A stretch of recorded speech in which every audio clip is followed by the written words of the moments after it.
Michigan State's Jalen Watts Jackson. 20, 25, 30, 35, 40, 45, 50, 45. There goes Davis. Oh, my God. Davis is going to run it all the way back. Auburn's going to win the football game. Auburn's going to win the football game.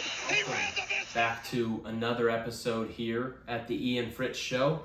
I'm Ian Fritz, and we've got the Week 7 preview. I'm going to do my picks today. I'm going to preview 3 games that I think should be on y'all's radar, probably are on y'all's radar. And that's what we're going to talk about. You know it. It's going to be over there. We got a little bit different background right now. I think the lighting will work a little bit better. We're just trying to work a few things out here. We're still in the baby stages. So we'll see if this works. Let me know if it does. Let me know if it doesn't. And we'll get it going. First thing I want to say, if you guys haven't been outside yet today, you should probably go step outside. It's a pretty beautiful day. I don't know where you live, but it's probably a beautiful day there. So go step outside and go on a walk and listen to me talk. You know, that works too. But we'll get into it. First game I want to talk about, first thing on the agenda, still says agenda over here. We're going to do Oregon-Washington. Oregon-Washington. There's no other way to say it, but this is the biggest game of the weekend. No other way to put it. Biggest game of the weekend. Top 10 matchup. Top 10 in the What If poll. Also top 10 in the AP poll. I know you guys don't follow the AP poll anymore. You follow the What If poll because it's correct. So we're just going to jump right into Oregon-Washington. Now, there's a few ways that you could take this game. You could jump right in, talk about Bo Nix and MPJ, Michael Penix Jr. Sometimes I might say Michael Porter Jr. because I've got it written down as MPJ, and Michael Porter Jr. is a basketball player, so don't think I'm saying some guy's name that I'm not wanting to talk about. I'm talking about Michael Penix Jr., the quarterback. I meant MPJ, Michael Penix Jr., okay? Not Michael Porter, Michael Penix. Okay, you could just jump right in and talk about those guys. I mean, this is going to be the biggest game of Michael Penix's career, okay, MPJ's career. Bo Nix has played in some big games, but this is going to be the biggest game of his career. I mean, they're squarely in the college football playoff conversation, squarely in the best team in the country conversation if they win. Who wins this game? I don't know yet. I'm going to pick this game at the end of the breakdown, but I don't even have my mind made up. Let's see who I've got picked over here. Right now I have Oregon picked. That could change by the end of this breakdown. I'm not entirely sure yet. So don't count me on Oregon right now, but let's jump right in. I'm not going to start with the quarterbacks. I'm going to start with a theme for this week's 3 games, by the way. You'll notice it if you follow along with the what to watch for. It should be up there already. The strengths versus strengths. All 3 of these games, in the Oregon-Washington game, in the USC Notre Dame game, and also in the UCLA Oregon State game. All of these games feature strengths from one team and strengths from another going against each other. Whether that be offense on one team, defense on the other, offense on another team, defense on the other. You know, that's what this is going to be this weekend. We get strength versus strength, which also means we get weakness versus weakness. In case in the Washington-Oregon game, by the numbers, you can't really say there's a weakness on either team, numbers-wise, offense or defense, special teams, whatnot, because they're both very good football teams. The numbers are off the charts, and it doesn't bark out at you, whoa, this is where we attack. Now, some other games, UCLA, USC, Notre Dame, glaring weaknesses in that game, okay? But for this game, strength versus strength, we've got Oregon's offense, Washington's offense, Oregon's defense. Some numbers right here, guys. Washington and Oregon, offensively, both in the top 5 in scoring. Washington's 2nd, Oregon's 4th. Now, some of you might be saying, well, wow, those are some 2 good offenses right there. These guys are putting up numbers. And while you are correct, they're putting up numbers. I'm not saying they're not top 5 offenses, top 10 offenses. Obviously they are. But numbers-wise, Oregon's not playing very many good defenses, okay? Overall, their average defense faced over there for the Ducks, for Dan Lanning and the Ducks, quack, quack, we've got 90th. The average defense they face is 90th, okay? So anybody's putting up numbers against the 90th ranked defense, okay? I mean, I go out there, 11 of me, I'm putting up numbers against the 90th ranked defense, okay, guys? Now, Washington over here, we're playing the 55th ranked defense on average, okay? That's a pretty big difference. Washington already had a higher scoring offense, but they're also playing better defenses. And I give them credit for that. I give them credit for, even though they're playing tougher teams, defensively, they're still putting up numbers. They're still putting up numbers and excelling at a high level. Now, Oregon, can't fault them for what they're doing. They're playing the teams in front of them, and they're whooping them. They're whooping the 90th ranked defense every week. But Washington, slight edge offensively. If you're going, offenses obviously don't play each other, but I think Washington's offense is better. They're the better unit. They've got, I think, more playmakers on the outside. You've got Odunze. Forgive me if I'm saying that wrong, brother. Odunze on the outside. You've got the other guy on the outside. You got Michael Penix back there, lefty, throwing the ball, making moves. I think they've got more weapons in the receivers than Oregon does. I also think Michael Penix, better quarterback this year. So I like Washington offensively in this game. I like their offensive unit. I think they got the stronger offense. I think they're going to... I don't think this is going to be a high-scoring game, guys. We'll get into why in a second. I don't think this is going to be off the charts scoring-wise. Let's get into why. Oregon. Defense. Scoring D. 20th in the country.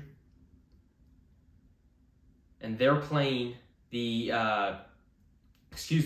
Oregon's got the 6th ranked defense in the country. On average, they're playing the 54th ranked offense, okay? So they're playing better offenses. Washington, conversely, 20th ranked defense. And they're on average playing a 63rd ranked offense. So they've already got the worst defense, but sometimes that may mean they're playing better offenses. Not the case here. Washington's got a worse defense, and they're playing worse offenses. Oregon, 6th ranked defense in the country scoring-wise, and they're playing 54th ranked offense. I mean, that's pretty middle of the road in college football. So they're getting it done at a high level defensively. Now, the Ducks, they're quacking, they're flying in there, they're getting to the quarterback, they're rushing the QB well. Let's get into why. Let's get into some of the strength for strength actual reasons here, guys. Washington. Michael Penix. I mean, you can't argue with what he's doing. You can't argue that the man is having a year. Okay, now, they're both teams coming off a bye week, so we're not worried about one team having more rest than the other. They're both coming off their bye week. They both had 2 weeks to prepare for this game, so the biggest game of the year so far for both teams. So they're probably coming out of the bye weeks with some tricks up their sleeves. If I had long sleeves, I would pull out a paper and say tricks. Okay, but I don't. I'm not wearing long sleeves, so I can't do that. I think both these teams are going to come out with some tricks. I don't know what those will look like. I don't know if it's going to be some flea flicker, some double reverse pass. If that happens, come back to this video. I called it. I don't know what it's going to be, but I think they're going to come up with some pretty cool concepts, pretty cool plays, some trick plays that I think they're going to pull out of their magic trick hats. Maybe a rabbit, maybe a one of those, they just keep pulling the handkerchiefs, the colored handkerchiefs. I don't know what it's going to be. But I think both teams are going to try and do that in this game because it's a pivotal game of the year. You lose this, you're right back with every other team in the Pac-12 that has one loss because they all beat each other. They keep beating each other, and that's what happens. Oregon, you're 4th in the nation. 4th in the nation in sack percentage. That's very good. They're sacking the quarterback in 12% of the pass plays. 12%. That's a lot. Now, you may be saying, Ian, well, Washington, what do? Are they protecting the quarterback? What's that offensive line doing? How are they protecting Michael Penix? How are they protecting MPJ? Well, they're doing a very good job of it. 3rd in the country in preventing sacks. They only have a sack at 1% of their pass plays. 1%. That's none. That's 0 basically. So that's going to be something to watch for in this game. We've got the strength versus strength. Obviously, you can hear by now the strength is Oregon's defense versus Washington's offense. Now, that's not saying Washington's defense is bummy and Oregon's offense is bummy. That's not what that's saying. What I'm saying is, in this game, Washington's offense, better unit. Oregon's defense, better unit. They're going head on. Now, I think it's going to come down to the weakness versus weakness, per se. But that's something to watch for. Can Oregon get after Michael Penix back there? Can they get after the quarterback? They've done it all year, 4th in the country. Or can Washington protect? Can those tackles can they protect their quarterback from these super good 5-star defensive ends, 5-star defensive linemen that Oregon's getting up there with that Nike money? Can they do it? Can they protect Michael Penix Jr.? I think that's going to be something to watch in this game. The strength versus strength. Washington O, Oregon D. I lean advantage Washington O on this. I do. I like them. I like them at home. I like them at home with that offensive line protecting the quarterback. I like their advantage on the outside. Now Oregon's got some special dudes at corner and safety. They got some good players back there. But I like the athleticism and the ability to stretch the field deep. All of Washington's guys can go down the field. All of them. They're big. They're physical. They're fast. And I like their ability to do that. I'll give the advantage to Washington offense slightly in this one. Let's go Bo Nix, Michael Penix. What have they done all year? Well, they've done nothing but impress everybody they've played against. Okay, they're putting up crazy. They're putting up numbers you play in Madden against rookie mode. Okay, Michael Penix, 75% completion percentage, 2,000 pass yards, 16 tuds, 2 picks. Now, that's no touchdowns in his last game against Arizona, and that's a little worrisome. Arizona's defense is better than people give it credit for, but they're not world beaters. So I think that bye week for Washington was huge going into the biggest game of the season so far. They didn't come off their best game, so it gave them 2 weeks to figure out what went wrong. Hey, coach, what did we do wrong? How did I not have a throwing touchdown in this game? How did I not get it in the end zone? Now, he still was 75% completion percentage. He threw for 375 yards. So it's not like it's not like he played bad. He didn't get it in the end zone. But that's something they're going to have to figure out in this game, because, call me crazy, if Michael Penix doesn't have a passing touchdown, they're losing this game. Now, Bo, what's old Bo Nix done? It's like his 18th year in college. 80% completion percentage, 1,500 yards, 15 touchdowns, 1 pick. I mean, Bo's having a great year. He's having a great year. His farewell season by Bo, going to the NFL after this year. These are two guys, I mean, they're on the certified stud muffin watch list this weekend. You can't play in this big of a game and not have the QB on their certified stud muffin watch list. I mean, this is a huge top 10 matchup. Both of these guys are playing out of their minds this year, and I think the quarterback that plays, the quarterback with better numbers at the end of this game, I think wins the game. Call me crazy, but I think the quarterback with better numbers, come back to this, with better numbers at the end of the game is going to win. Is going to win this game. Now, something that I think is going to be critical in this game, they're playing up there in Washington. And I think that's going to be a huge storyline for this game. That crowd noise. I mean, have you seen it? First of all, Washington Huskies, beautiful stadium. I mean, you're looking out there on the river, ocean. I'm not entirely sure what it is, but they're looking out on the water. I mean, this is a beautiful stadium. It's definitely on my bucket list.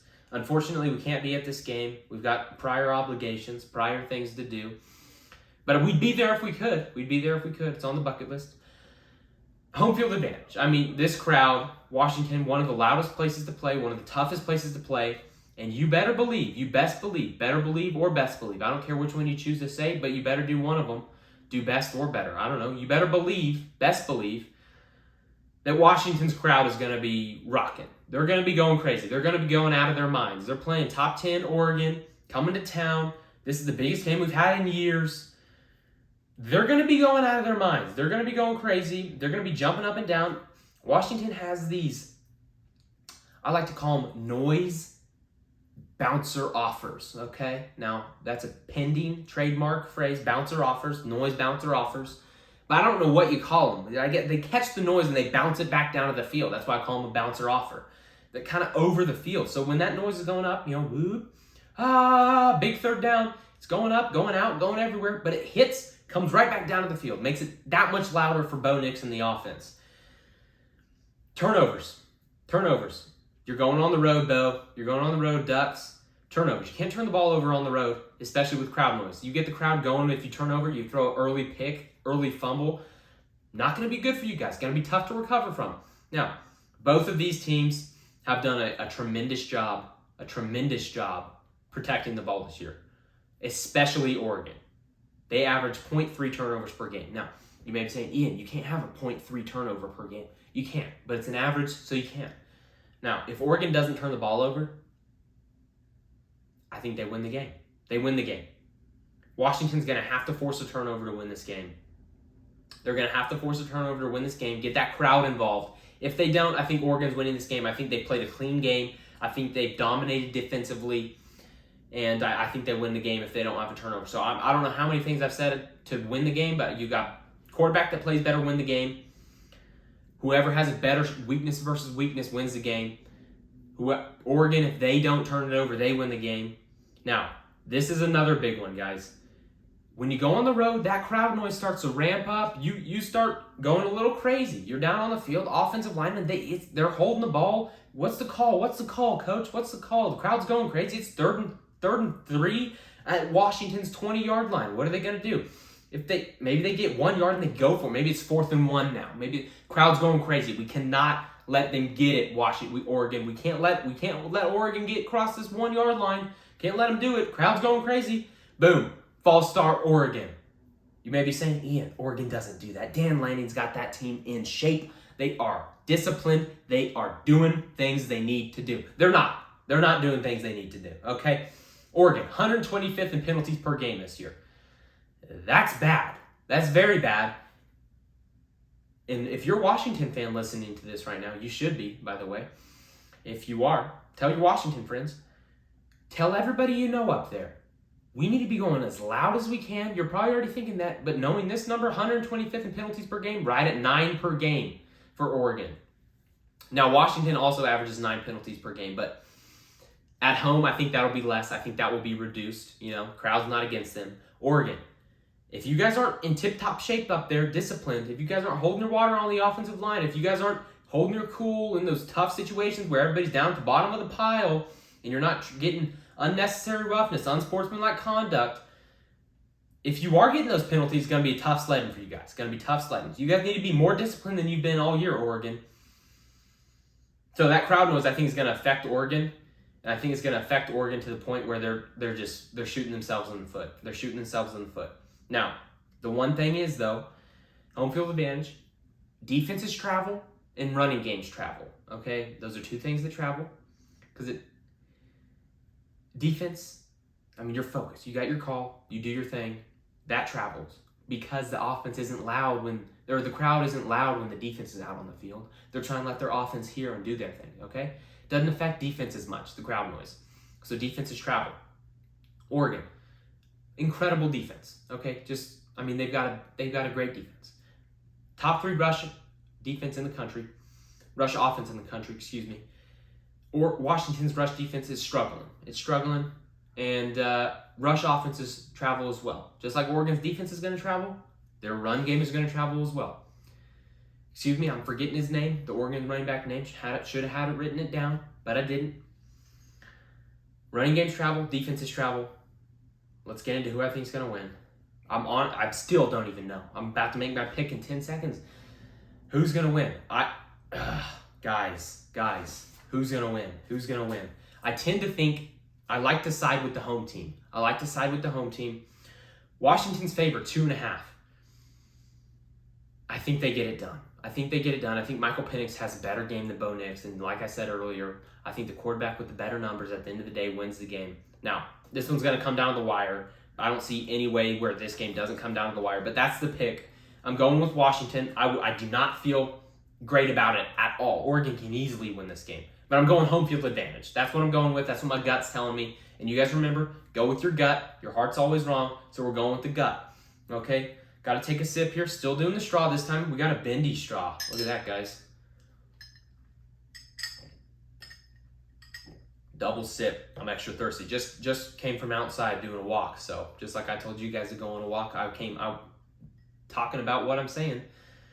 I'm doing what I'm saying. Talking about what I'm saying. That didn't make any sense.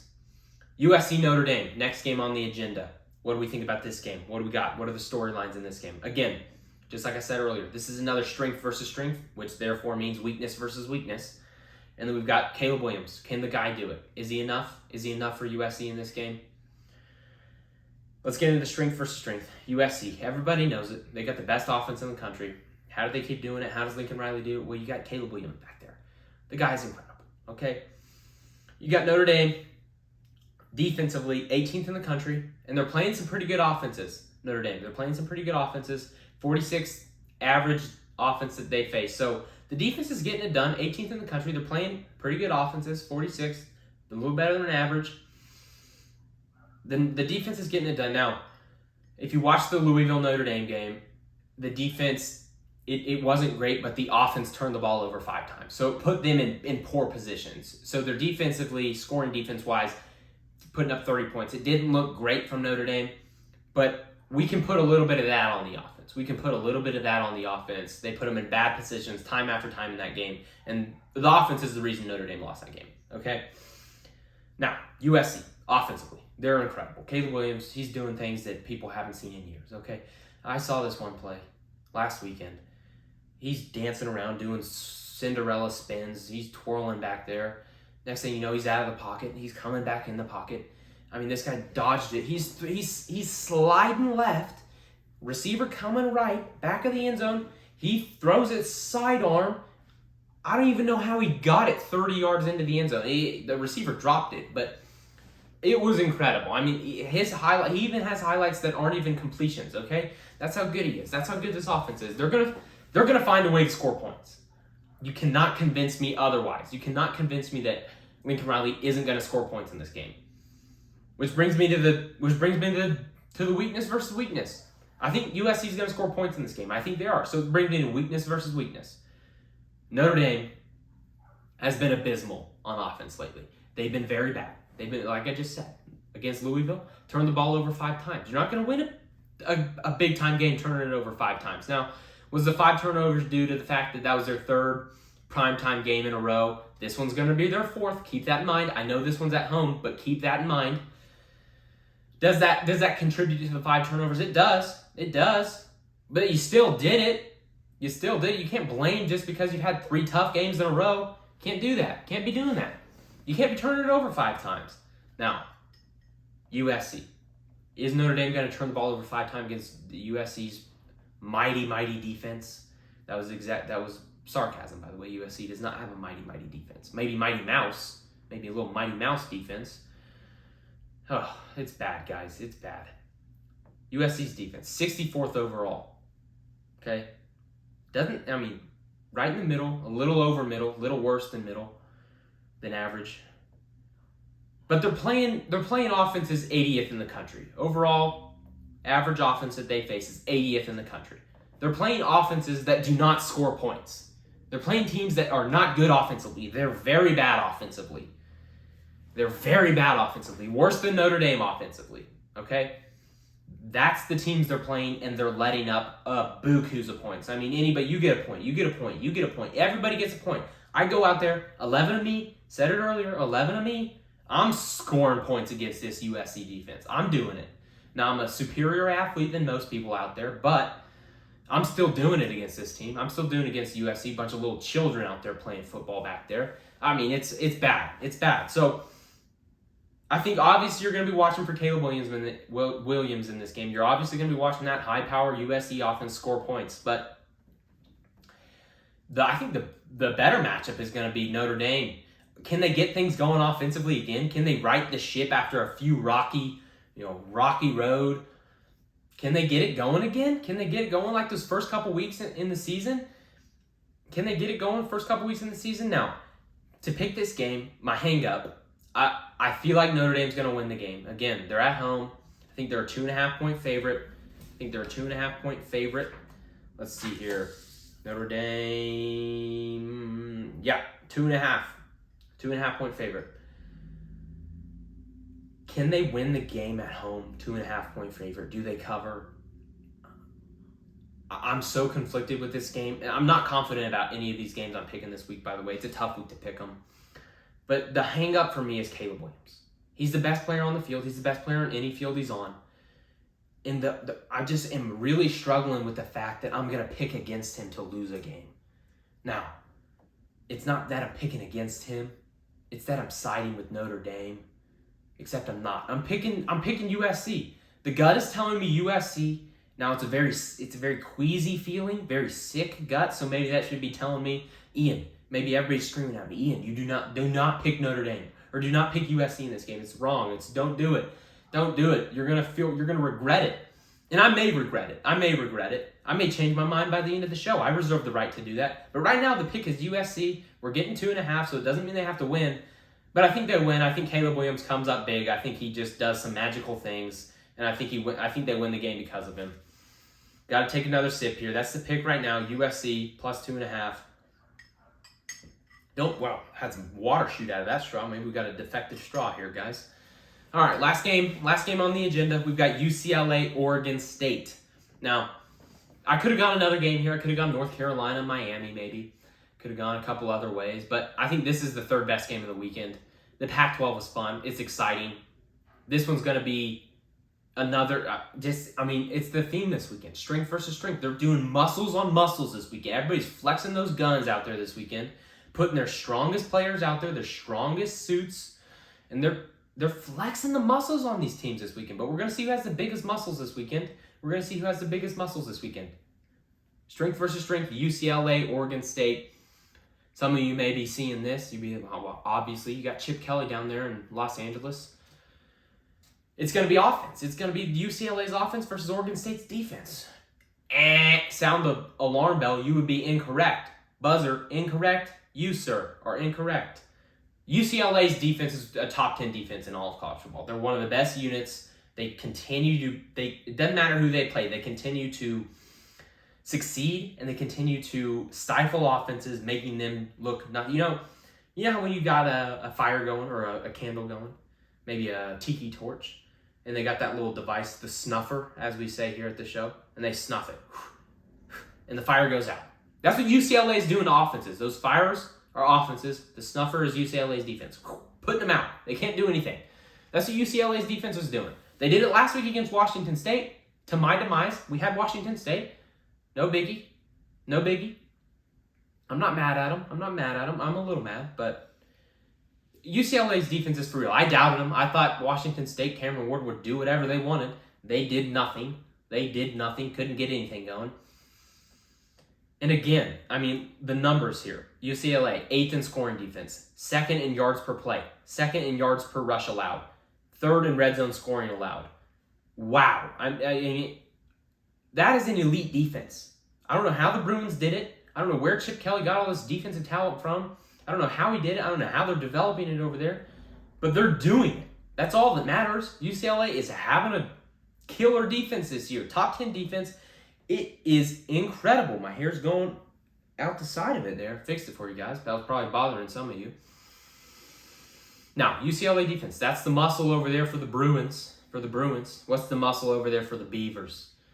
It's the offense, obviously, because you got strength versus strength. The Beavers' offense, 17th scoring this year, 17th in yards per play, 16th in yards per rush, 1st in red zone offense. Now, I think that is going to be the key in this game. The red zone trips. I think this team's going to take trips to the red zone. Now, it's going to be about converting them to touchdowns.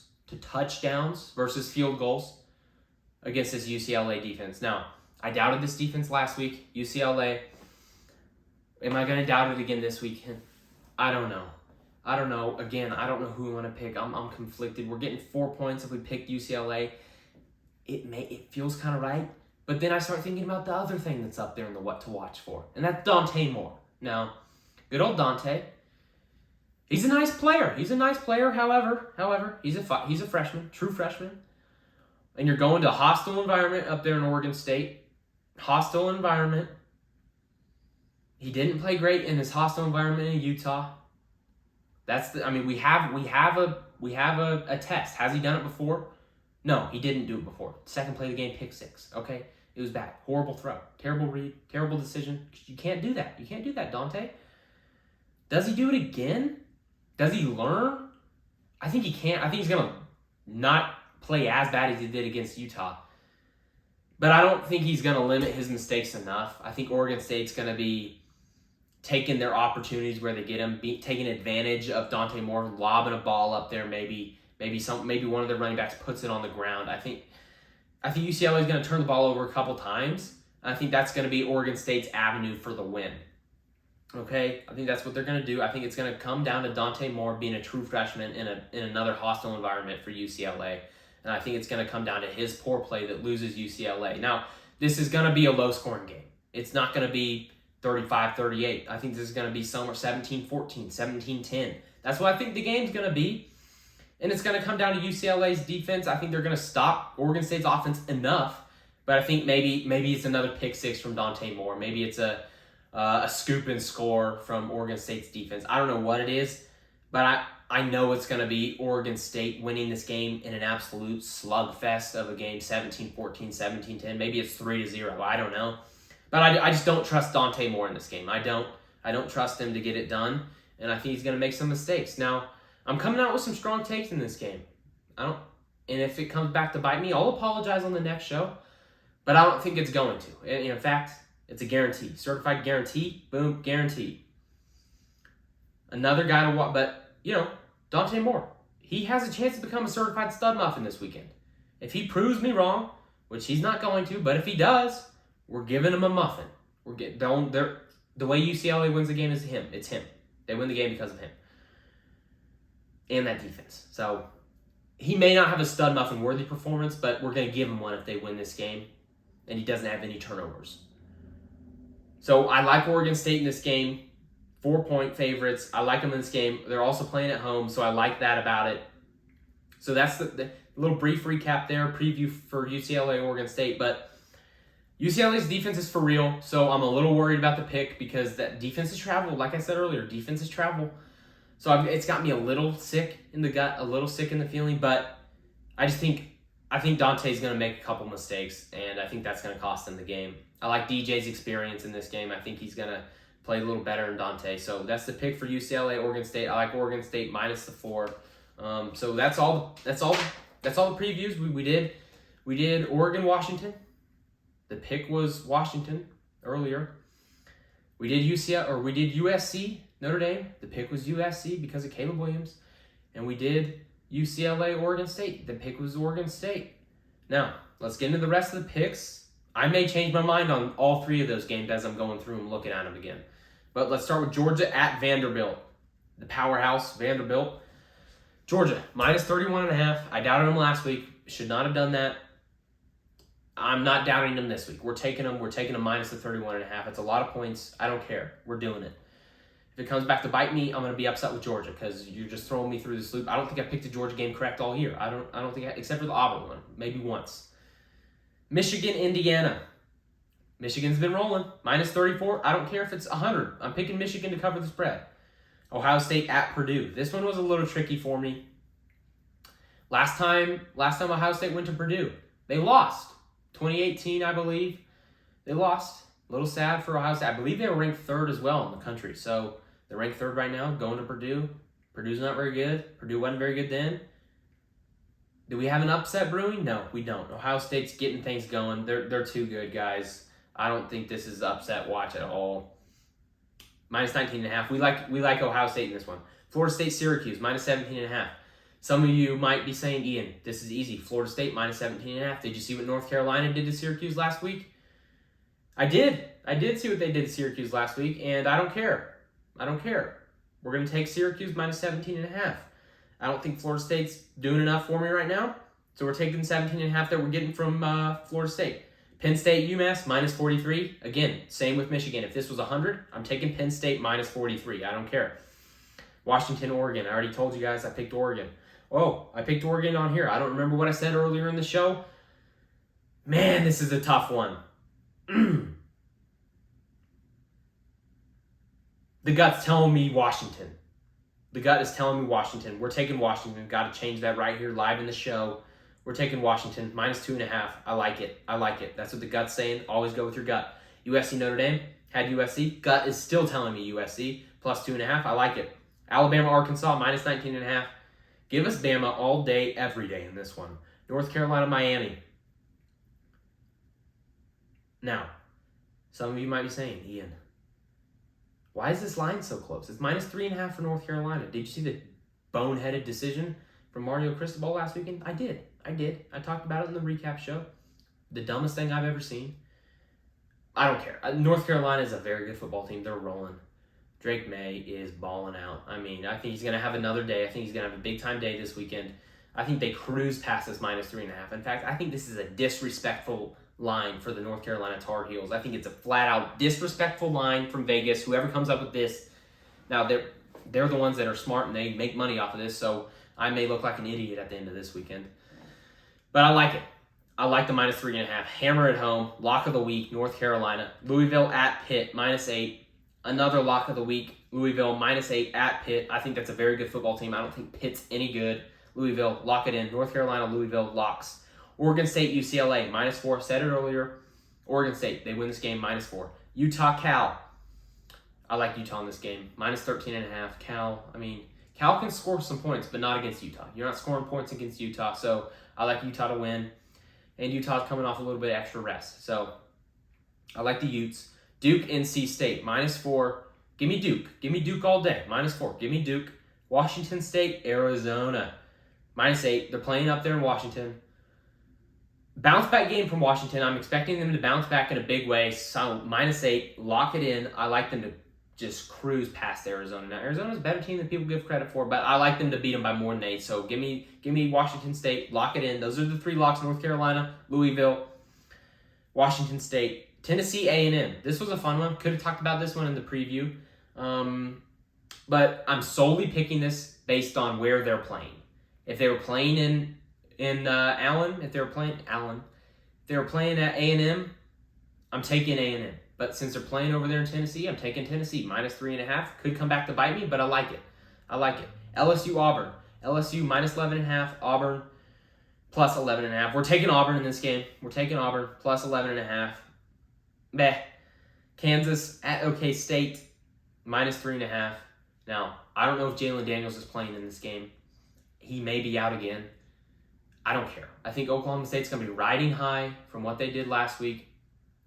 And I think they're going to carry that into this weekend, and I think they're going to lose the game. -3.5, so we're going to take Kansas from that. Kentucky, Missouri.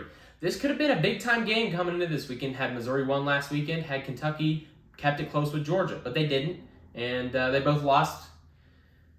So Kentucky, Missouri, I like Missouri. Kentucky's pass defense is so bad, guys. It's so bad. And Missouri, that's the one thing they can do extremely well. So I'm taking Missouri +2.5. They're giving me points. I like it. Again, those are the picks from this weekend. Again, the big-time games. You got Washington, Oregon. We like Washington in that game. I wouldn't bet on it. We've got USC at Notre Dame. Wouldn't bet on it. And we've got Oregon State, UCLA. That's the one I feel most comfortable betting on. But I still wouldn't. So that's the show for you guys. Again, what to watch for. Look at the video. Hope you listen to me. If not, thanks for watching. Tell everybody about the show. I don't care. Tell the person getting your food from Cane's. That sounds good, doesn't it? Some Raisin Cane's. Maybe we'll get them to sponsor the show. Man, I might get some Cane's for dinner. I don't know. This is just turning me talking about chicken fingers. But thanks for watching the show, guys. Tell everybody about it. Hit the subscribe button. Hit the alarm bell. Ding-a-ling. Yeah. Hit the alarm bell. Subscribe. Tell everybody about the show. Thanks for watching, guys. We'll see you in the next one. We'll see if everything I said either came true or it didn't. So I'm either going to be coming with receipts, coming with video clips of me being right, or I'm going to be coming with video clips of me being wrong, and I'm going to be crying because it was a bad weekend. Either way, I'm going to be here next week. So thanks for watching. Thanks for listening to me. I love you guys. Bye.